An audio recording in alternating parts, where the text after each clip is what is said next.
ઘઉંની રોટલી બનાવીને 8 થી 12 કલાક પછી એને ખાવાથી વધુ પૌષ્ટિક પુરવાર થાય છે। આ જ કારણ છે કે પહેલાંના વખતના લોકો સવાર માટે રાતે જ રોટલી બનાવીને મૂકી રાખતા હતા। મોટાભાગના લોકો વાસી રોટલી ખાવાનું પસંદ કરતા નથી, પરંતુ જો તમે ફ્રેશનેસ પર ધ્યાન ન આપીને તેના ફાયદા પર ધ્યાન આપશો તો તે ખાવી ગમશે। ઘઉંના લોટની બનેલી રોટલીઓ ડાયજેશન માટે સારી હોય છે, એમાં પણ તે જ્યારે વાસી બની જાય છે ત્યારે તેના ગુણ વધી જાય છે।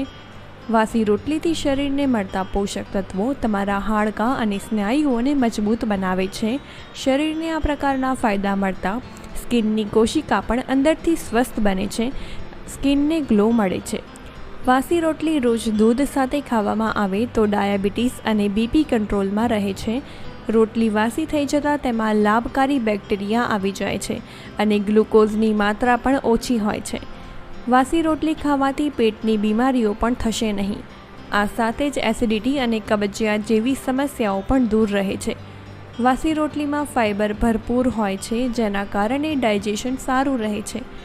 તેને રોજ ખાધા બાદ તમારે પેટની સમસ્યાઓ વેઠવી પડશે નહીં।